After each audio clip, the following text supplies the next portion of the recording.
Hello friends, स्वागत है आप सभी का आपके अपने YouTube channel wifi study solution fast smarter learning में।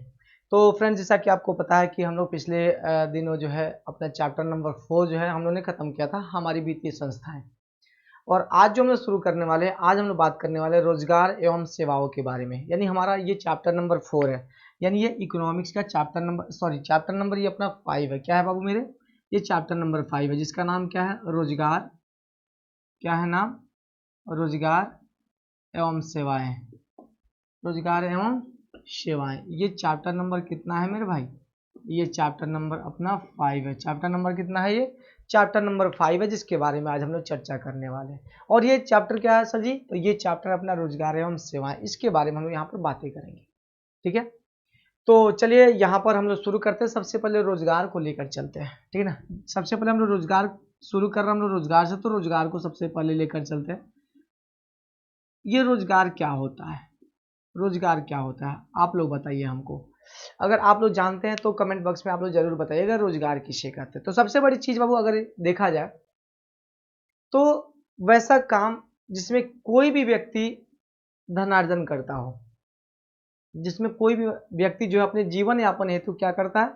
धन अर्जन करता है, यानी धन का अर्जन करता है, उसको क्या कहते हैं हम लोग? रोजगार कहते हैं। सीधी सी बात है, जिसमें कोई सा व्यक्ति जो है, कोई भी व्यक्ति जो धन अर्जन के लिए कोई सा भी काम करता है, कोई भी काम करता है, उसको हम लोग क्या कहते हैं? रोजगार कहते हैं। वो क्या होता है भाई? उसके लिए वो रोजगार होता है। उसमें क्या होता है? उसकी जो मूलभूत आवश्यकताएं हैं, उससे, उस काम से उसकी मूलभूत आवश्यकताएं जो है वो पूरी होती है। किससे मेरे भाई? किससे? तो रोजगार से। रोजगार से उस व्यक्ति की जो आधारभूत, जो आवश्यकताएं हैं, जो मूलभूत आवश्यकताएं हैं, न्यूनतम आवश्यकताएं, हम लोगों ने क्या देखा था? तो हम लोगों ने देखा था रोटी, कपड़ा और मकान। ये आवश्यकताएं पूरी होती है, तो उसको हम लोग क्या कहते हैं? रोजगार कहते हैं। तो उस काम को हम लोग क्या कहेंगे सर जी? रोजगार। यानी उस व्यक्ति का यही रोजगार है, जिससे क्या करता है? वो अपना जो है ना जीविकोपार्जन के लिए कुछ धन अर्जन करता है ना, अपने जीवन यापन के लिए कुछ धन अर्जन करता है। वो काम क्या हो जाता है? उस व्यक्ति का रोजगार हो जाता है। ठीक है मेरे भाई, उस व्यक्ति का क्या हो जाता है? रोजगार हो जाता है। इसमें दो चीजें हैं, रोजगार में हम लोग दो चीजों को देखेंगे, दो शब्द आपको मिलने वाला है यहाँ पर। ठीक है ना, आगे भी ये आपको परेशान करने वाले। इसमें सबसे पहला शब्द है कार्यबल। ठीक है, सबसे पहला शब्द है सर जी क्या? कार्यबल। और दूसरा शब्द आपको मिलेगा बाबू मेरे यहाँ पर श्रम बल। ये दो शब्द जो है आपके सामने यहाँ पर देखने को मिलेंगे, और ये आपको परेशान करेंगे आगे चल के। तो सबसे पहले हम लोग इसको थोड़ा सा समझने की कोशिश करते हैं। तो हम लोग इसको समझने से पहले हम लोग इसको समझते हैं कि भाई ये श्रम बल क्या होता है। ये श्रम बल बाबू मेरे ये क्या होता है, इस चीज को समझिएगा जरा ध्यान से। इसमें क्या होता है मेरे भाई? किसमें व्यक्तियों को शामिल किया, उन व्यक्तियों को इसमें शामिल किया जाता है जो काम कर सकते हैं या फिर काम करने की इच्छा रखते हैं। उन व्यक्तियों को इसमें रखा जाता है मेरे भाई, किसमें? श्रम बल में। श्रम बल में ऐसे व्यक्तियों को शामिल किया जाता है जो काम कर सकते हैं, जो काम कर सकते हैं या फिर काम करने की इच्छा रखते हैं। जो काम कर सकते हैं या फिर जो काम करने की इच्छा रखते हैं, उसको किस में रखते हैं हम लोग? श्रम बल में रखते हैं। किस कैटेगरी में रखते हैं मेरे भाई? हम लोग श्रम बल में रखते हैं। यहां तक चीजें क्लियर? जो काम कर सकते हैं, जो काम कर सकते हैं उसको हम, या फिर इच्छा रखते हैं, तो उसको हम लोग किस में रखेंगे? श्रम बल में रखेंगे। और इन सब की संख्याओं को मेरे भाई हम लोग क्या कहते हैं? कार्यबल कहते हैं। क्या कहते हैं हम लोग उसको? कार्यबल कहते हैं। तो श्रम बल आपको चीजें समझ में आई? जो काम कर सकते हैं या फिर काम करने की इच्छा रखते हैं, उसको हम लोग क्या कहते हैं मेरे भाई? उसको हम लोग रखते हैं श्रम बल में रखते हैं। किस में रखते हैं हम लोग उसको? श्रम बल में, या फिर हम लोग उसको श्रम बल कहते हैं। ठीक है, और उनकी संख्याओं को, उनकी संख्याओं को हम लोग क्या कहते हैं? कार्यबल। जितने व्यक्ति काम कर रहे हैं उनकी संख्याओं को हम लोग क्या कहेंगे? यहाँ पर कार्यबल कहेंगे। बस फर्क इतना है कि इसमें इच्छुक व्यक्तियों को इंक्लूड नहीं किया जाता है। इसमें केवल कौन इंक्लूड होंगे? जो काम कर रहे हैं, यानी वर्तमान में जो अभी काम कर रहे हैं, बस हम लोग उनको इसमें रखेंगे। हम लोग उनको इसमें रखेंगे। किसमें? उनकी संख्याओं को इनमें रखेंगे। ऐसा नहीं है भाई कि जो इच्छुक व्यक्ति है उनको भी इसमें इंक्लूड कर लिया, नहीं। मैंने क्या कहा? जो काम कर सकते हैं और क्या, जो काम करने की इच्छा रखते हैं। तो जो काम करने वाले जो होते हैं व्यक्ति, है ना, उन सबके, सबकी संख्याओं को, जनसंख्याओं को हम लोग इसमें रखते हैं। किसमें इंक्लूड करते हैं हम लोग? कार्यबल में हम लोग इंक्लूड करते हैं। चीजें क्लियर हो गई? यहाँ तक चीजें क्लियर हो गई, जल्दी से बता दीजिए। यहाँ तक चीजें अगर क्लियर हो तो हम लोग आगे बढ़े। थोड़ा सा ध्यान से सुन लीजिएगा, हम कुछ बातें यहाँ पे आपको बताने वाले, ठीक है। अब जरा ध्यान से सुनिएगा। अब करा बाबू यहाँ पर श्रम बल तथा, यहाँ पे क्या करा भैया मेरे, श्रम बल तथा क्या बाबू, तो कार्यबल। श्रम बल तथा कार्यबल के अंतर को हम लोग क्या कहते हैं, रोजगार श्रम बल कहते हैं। इनके अंतर को हम लोग क्या कहते हैं मेरे भाई, इनके अंतर को हम लोग क्या कहते हैं, इनके अंतर को हम लोग कहते हैं रोजगार श्रम बल। क्या कहते हैं हम लोग, रोजगार श्रम बल। ओके, ध्यान से सुनिएगा। हम लोग किसको कहते हैं, रोजगार श्रम बल। तो हम लोग कहते हैं किसको, यानी श्रम बल और कार्यबल के अंतर को हम लोग कहते हैं, क्या कहते हैं मेरे भाई, हम लोग उसको कहते हैं रोजगार श्रम बल कहते हैं। क्या कहते हैं हम लोग उसको, रोजगार श्रम बल हम लोग उसको कहते हैं। बोलिए यहाँ तक चीजें क्लियर हुई, यहाँ तक चीजें क्लियर हुई तो हम लोग आगे बढ़ते हैं। एक पॉइंट और आपके सामने उभर कर सामने आएगा। अब बेरोजगार श्रम बल के अंतर्गत, ध्यान से सुनिएगा, ये तो अपना रोजगार श्रम बल के बीच में आ गए मेरे भाई, है ना। ये सब क्या हो गए, रोजगार श्रम बल, यानी कहने का मतलब जो काम कर रहे हैं, जो काम कर रहे हैं। इसमें देखिए ये अंतर कैसे स्पष्ट होगा आपको, इन दोनों के बीच का अंतर स्पष्ट कैसे होगा। मैंने क्या कहा था, मैंने कहा था कि भाई श्रम बल में दोनों आ जाएंगे। श्रम बल में कौन आ जाएंगे, जो इच्छा रखते हैं, है ना, जो काम कर सकते हैं, है ना, काम कर सकते हैं, ठीक है, इसको समझिएगा। जो काम कर सकते हैं या फिर इच्छा रखते हैं, या फिर इच्छा रखते हैं, ठीक है मेरे भाई। मैंने क्या कहा यहाँ पर, आप लोग समझिएगा। जो काम कर सकते हैं या फिर काम करने की इच्छा रखते हैं, वो किस में आते हैं, इसमें आते हैं। और इसमें बाबू हमने क्या बताया था, जो काम कर सकते हैं यानी जो काम कर रहे हैं या फिर काम करने वाले जो होते हैं, उनकी जनसंख्या की बात कर रहा है, उसकी संख्या की बात कर रहा है ना। जो कार्यशील हैं अभी, जो अभी काम कर रहे हैं, तो इसमें जो काम कर रहे हैं उनकी बाबू जनसंख्या, उनकी जनसंख्या को हम लोग क्या कहते हैं, उनकी जनसंख्या को हम लोग क्या कहेंगे, कार्यबल कहेंगे। इस चीज को आप समझ लिए। तो बस अब इसके अंतर को मैं दर्शाने के लिए ये चीजें मैंने यहाँ पर लिखा है भाई, मैंने इनके अंतर को दर्शाने के लिए मैंने ये चीजें लिखा है। अब देखिए ध्यान से, श्रम बल में तो दोनों आदमी आगे, जो इच्छा रख रहे हैं और जो काम कर सकते हैं, जो काम कर रहे हैं, ठीक है ना, उन दोनों को रख दिया। अब इन दोनों के बीच के अंतर को हम देखें तो बेरोजगार आदमी बच गया ना, काम तो कर रहा है, अब काम करने के बाद जो बच जाते हैं वो क्या हो गए, हमारे बेरोजगार हो गए। तो उसको हम लोग क्या कहते हैं, बेरोजगार श्रम बल कहते हैं। तो जो व्यक्ति बच जाता है मेरे भाई, जो आदमी बच जाता है उसको हम लोग क्या कहते हैं यहाँ पर, बेरोजगार श्रम बल हम लोग उसको कह देते हैं।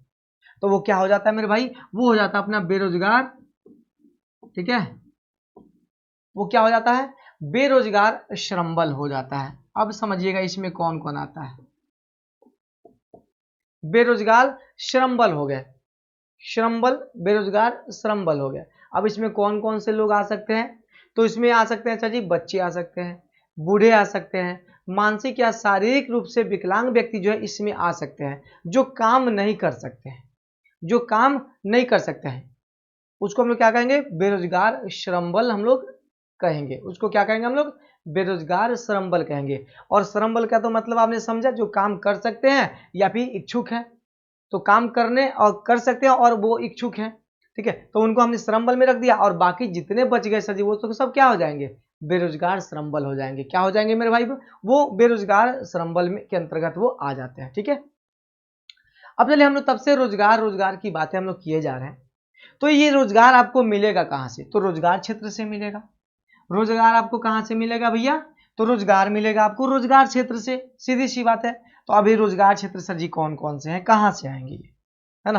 हालांकि हम लोगों ने इसको पहले देख चुके हैं, हम लोग, है ना, इसको हम लोग पहले देख चुके हैं, लेकिन समझने की चीज है। तो हम लोग रोजगार की बात तब से कर रहे हैं, तो रोजगार मिलेगा कहाँ से, रोजगार मिलेगा कहाँ से, तो रोजगार क्षेत्र से मिलेगा। आपको रोजगार कहाँ से मिलेगा, तो रोजगार क्षेत्र से मिलेगा। तो ये रोजगार जो मिलने वाले हैं आपको बाबू कहाँ से मिलने वाले हैं, तो रोजगार क्षेत्र से मिलने वाले हैं। कहाँ से मिलने वाले हैं, रोजगार क्षेत्र से। और रोजगार क्षेत्र कितने होते हैं, 3 होते हैं। कितने होते हैं मेरे भाई, रोजगार क्षेत्र 3 होते हैं। पहला देखिए जरा ध्यान से, पहला में क्या आता है, प्राथमिक क्षेत्र। याद आ रहा है कुछ, हम लोगों ने पढ़ा क्या इसको। दूसरा क्या हो जाएगा सर जी, दूसरा क्या हो जाएगा आपका द्वितीय क्षेत्र, ठीक है ना। दूसरा क्या हो जाएगा द्वितीय क्षेत्र, बाबू मेरे आप लोग बताओगे। तीसरा क्या हो जाएगा, तो तीसरा हो जाएगा तृतीय क्षेत्र। बोलिए होगा कि नहीं होगा, होगा ना। अब आप सबको मिलकर बताइएगा सर जी प्राथमिक क्षेत्र में क्या क्या आता है। प्राथमिक क्षेत्र में क्या क्या आता है, रोजगार हमको इसी से मिलेगा। हमको प्राथमिक क्षेत्र, द्वितीय क्षेत्र और तृतीय क्षेत्र, इसी क्षेत्र से हमको रोजगार यहाँ पर मिलने वाले हैं। तो आप सबको ही पहले बताइए कि प्राथमिक क्षेत्र में क्या क्या आता है। तो प्राथमिक क्षेत्र में मैं आपको बताऊं सर जी, तो कृषि आता है, पशुपालन आता है, वानिकी आता है, खनन आता है, इत्यादि इत्यादि। तो इसमें क्या आता है सर जी, कृषि आ जाता है, सबसे प्रमुख है कृषि। पशुपालन बाबू आ जाता है, इसीलिए इसको कृषि क्षेत्र भी कहा जाता है। बात समझ में आ रही है, इसीलिए इसको कृषि क्षेत्र भी कहा जाता है। तो दूसरा क्या आ जाएगा, पशुपालन आ जाएगा, क्या आ जाएगा, पशुपालन आ जाएगा। तीसरा क्या आ जाएगा जी, वानिकी आ जाएगा। वानिकी, वानिकी का मतलब आप लोग समझते हैं ना, मैंने बताया था कृत्रिम रूप से लगाएगा जंगल, वन कर सकते हो, बाग बगीचे उसके अंतर्गत आ सकते हैं। तो ये अपना वानिकी हो गया। खनन सर जी हो सकता है, खनन, खनन करके खनिजों को निकालना, इत्यादि इत्यादि इसके अंतर्गत जो है ना वो आ जाएंगे। किसके अंतर्गत, तो अपने कृषि किसके, प्राथमिक क्षेत्र के अंतर्गत। किसके अंतर्गत बाबू, तो प्राथमिक क्षेत्र के अंतर्गत ये चीजें जो आपको यहाँ से देखने को मिल जाएंगी। बात क्लियर, कोई कष्ट किसी भाई को है तो बता दो। किसी भाई को किसी प्रकार का कोई कष्ट तो नहीं है, होना भी नहीं चाहिए। ठीक है, आज हम लोग चैप्टर को फिनिश करेंगे, होना भी नहीं चाहिए। पेशेंस के साथ आराम से हम लोग पढ़ रहे हैं, चैप्टर को हम लोग फिनिश करेंगे, कोई कष्ट नहीं है। एक मिनट थोड़ा सा इधर दिखने से रहा, इधर थोड़ा सा नहीं दिख रहा, तो हम एक लाइट को यहाँ पे थोड़ा सा बंद करना चाहेंगे ताकि आपको दिखे चीजें स्पष्ट। ठीक है, तो थोड़ा सा वेट कीजिए।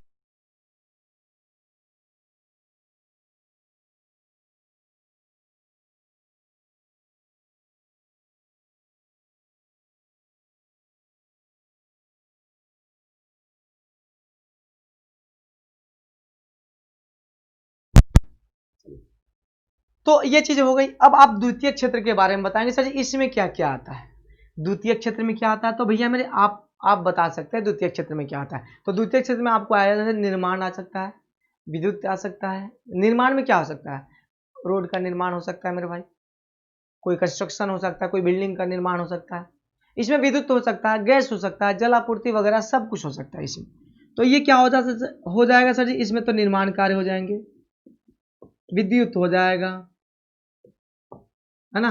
इसमें क्या हो जाएगा, विद्युत हो जाएगा। ठीक है, उद्योग धंधे जितने आएंगे मेरे भाई वो सब इसमें हो जाएंगे। ठीक है, इसमें उद्योग धंधे जितने भी आएंगे, उद्योग धंधे वो सब इसमें हो जाएंगे, इसके अंतर्गत आ जाएंगे। गैस वगैरह, जल आपूर्ति वगैरह सब इसमें आ जाएंगे। बोलिए आएंगे कि नहीं,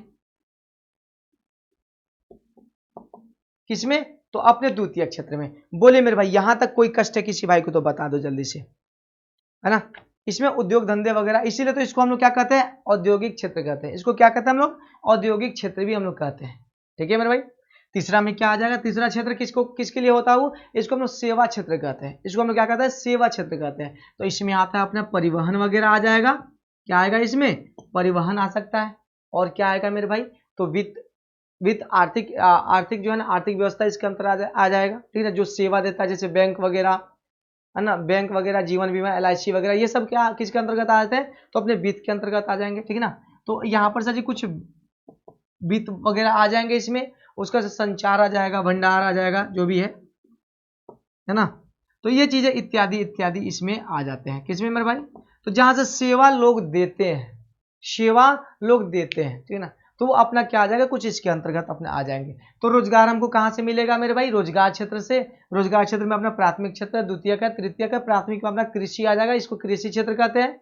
दूसरा में अपना उद्योग निर्माण धंधे वगैरह सब इसमें आ जाएंगे। द्वितीय में इसको हम लोग क्या कहते हैं, औद्योगिक क्षेत्र कहते हैं। और तृतीय क्षेत्र को हम लोग क्या कहते हैं मेरे भाई, इसको हम लोग कहते हैं सेवा क्षेत्र कहते हैं।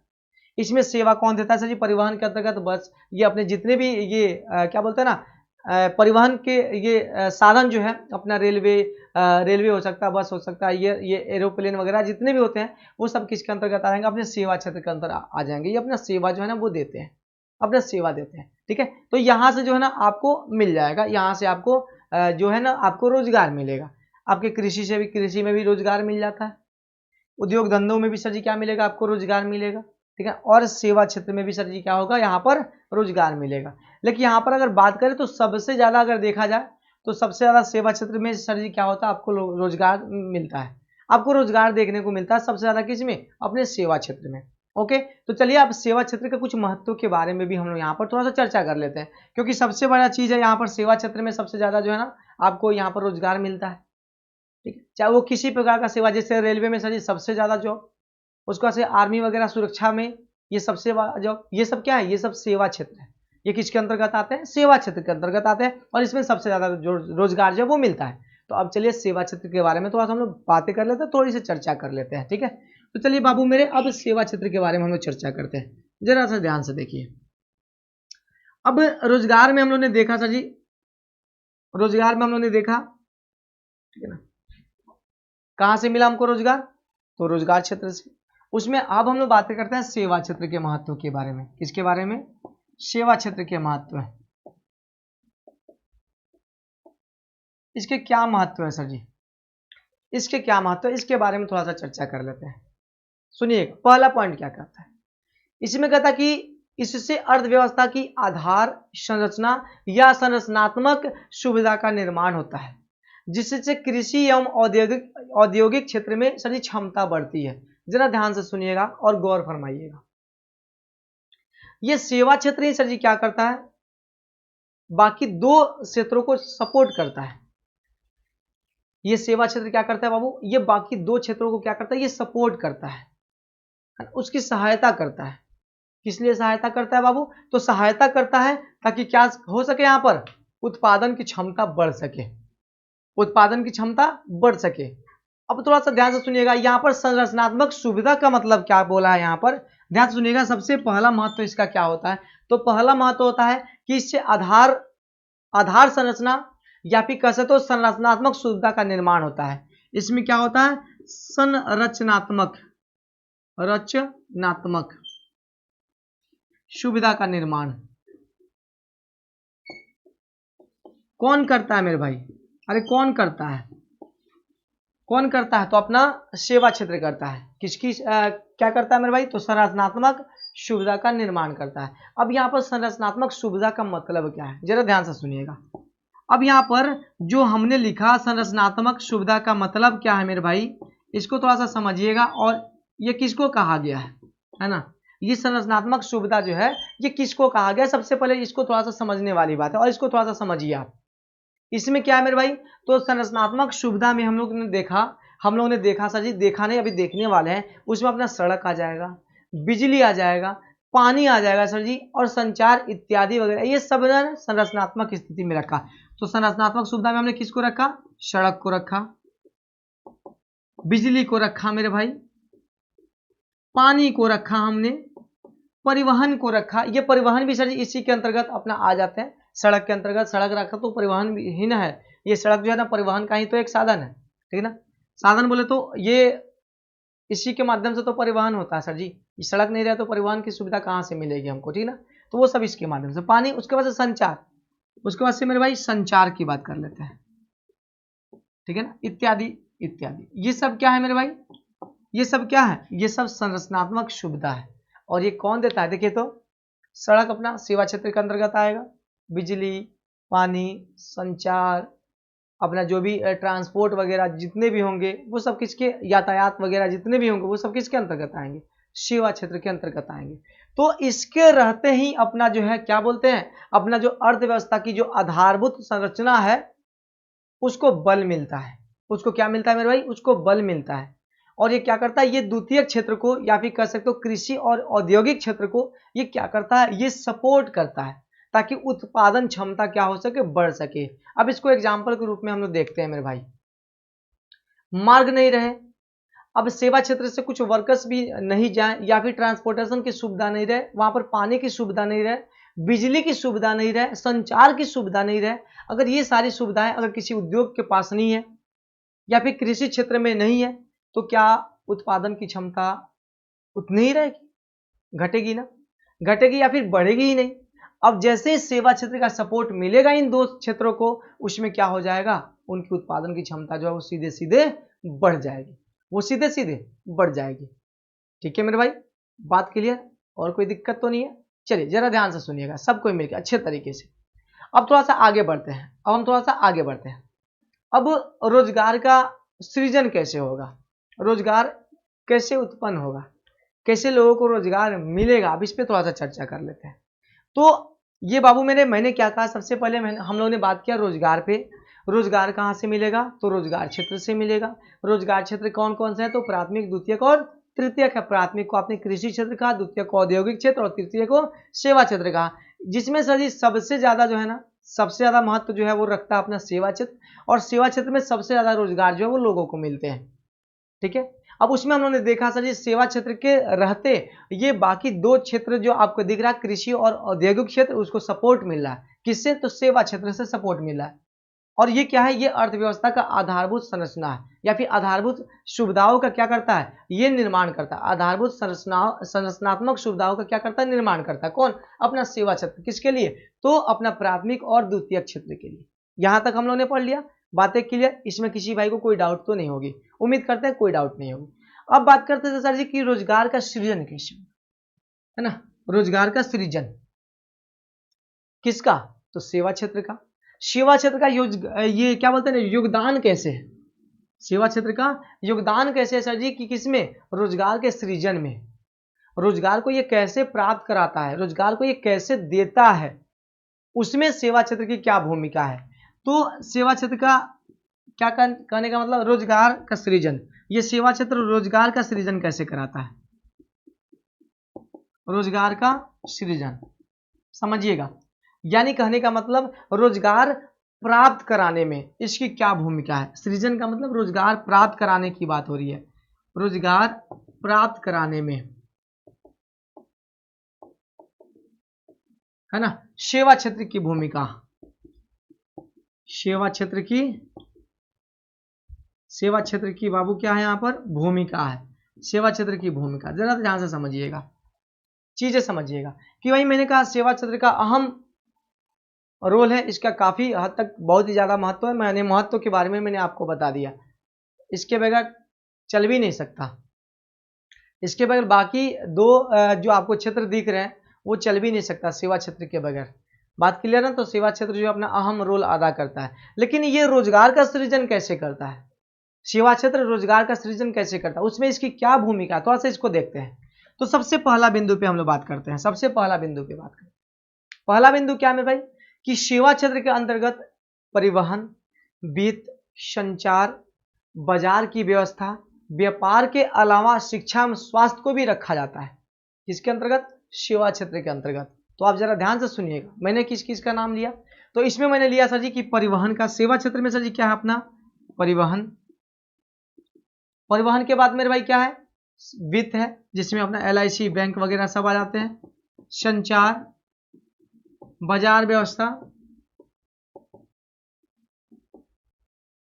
और इसके साथ साथ क्या हो सकता है यहां पर, इसके साथ साथ मेरे भाई शिक्षा एवं स्वास्थ्य, शिक्षा एवं स्वास्थ्य, ठीक ना, शिक्षा एवं सर जी यहां पर क्या हो गया अपना स्वास्थ्य, शिक्षा एवं स्वास्थ्य।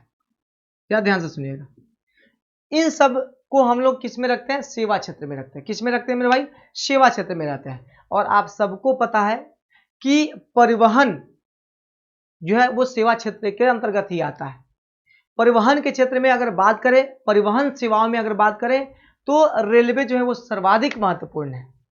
रेलवे क्या है बाबू मेरे, अगर परिवहन, दूसरा पॉइंट अगर देखा जाए तो परिवहन के क्षेत्र में, ठीक ना, परिवहन के क्षेत्र में मेरे भाई रेलवे जो है वो काफी महत्वपूर्ण है। कौन महत्वपूर्ण है मेरे भाई, रेलवे काफी महत्वपूर्ण है। क्योंकि आपको मैं बताऊं, रेलवे जो है वो काफी महत्वपूर्ण है। क्यों महत्वपूर्ण है, क्योंकि ये सबसे ज्यादा जो है ना रोजगार देता है। ये सबसे ज्यादा रोजगार देने का बाबू मेरे काम करता है। इसमें क्या होता है, ठीक है, सबसे ज्यादा ये रोजगार देता है। लेकिन सर जी इससे ज्यादा एक और चीज रोजगार देता है आपको,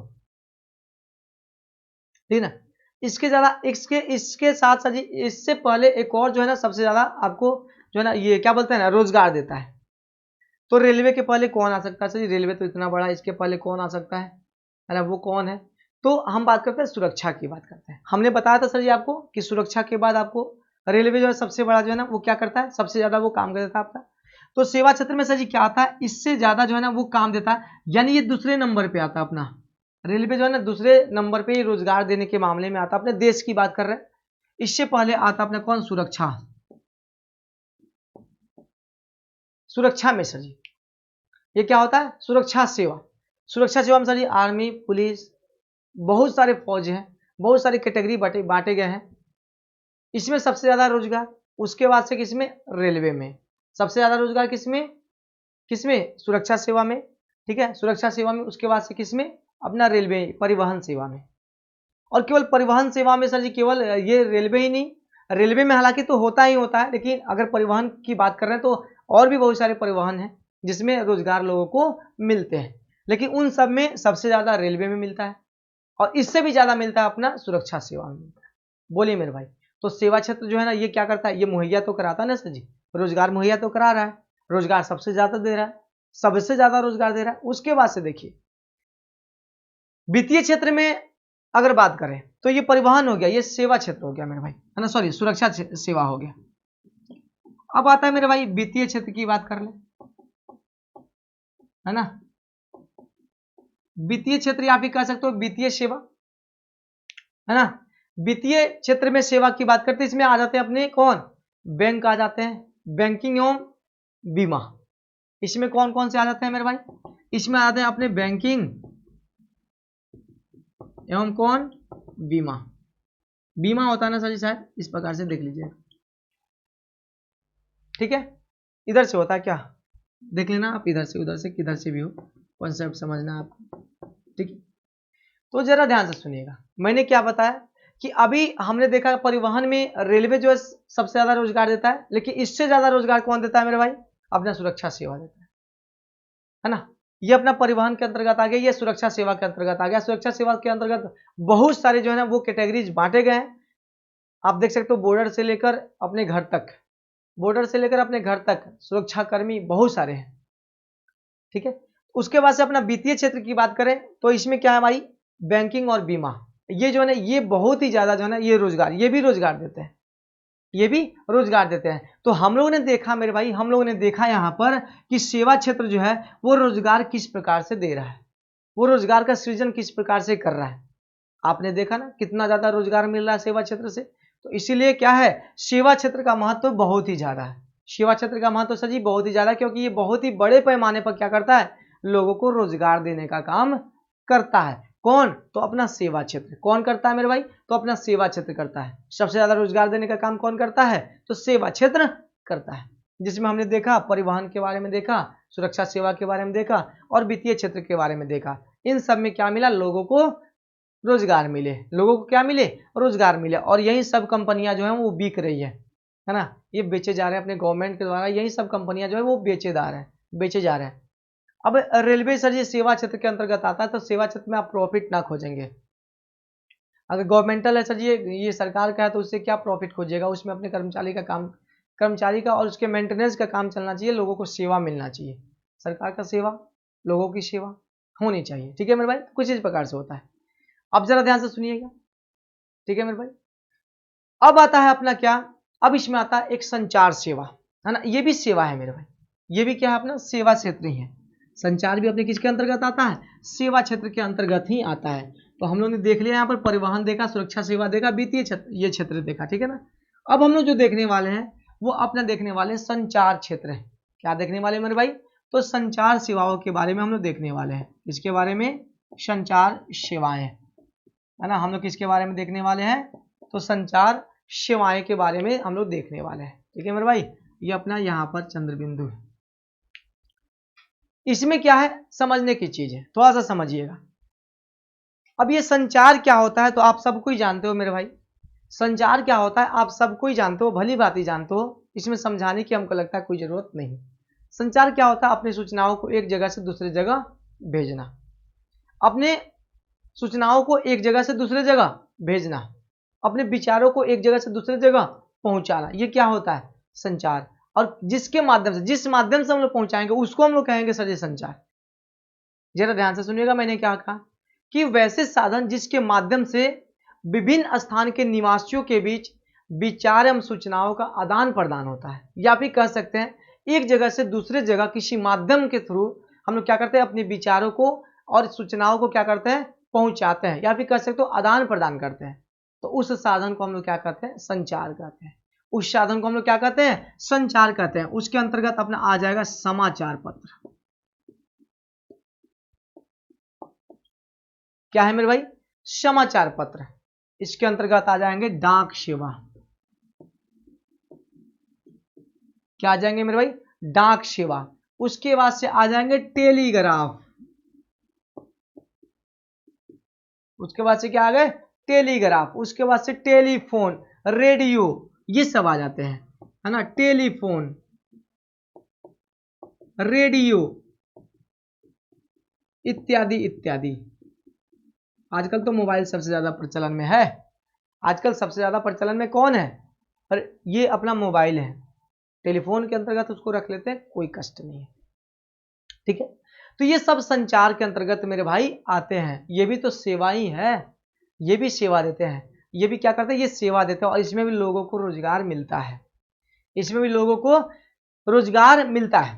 अब टेलीफोन के साथ कंप्यूटर के जुड़ने से इंटरनेट सेवाओं में क्या हो गई, यहाँ पर थोड़ी सी प्रगति हो गई।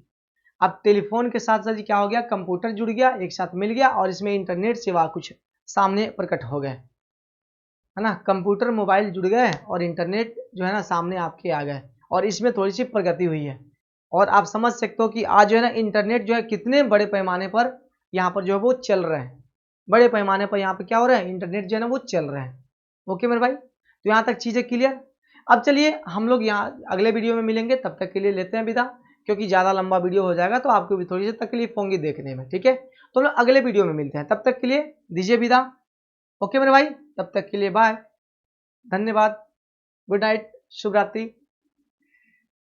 और ऐसे ही हंसते रहिए, मुस्कुराते रहिए, पढ़ते रहिए और देखते रहिए आपका अपना YouTube channel wifi study solution faster smarter learning. Okay मेरे दोस्त, बाय सबको, गुड नाइट, शुभ रात्रि।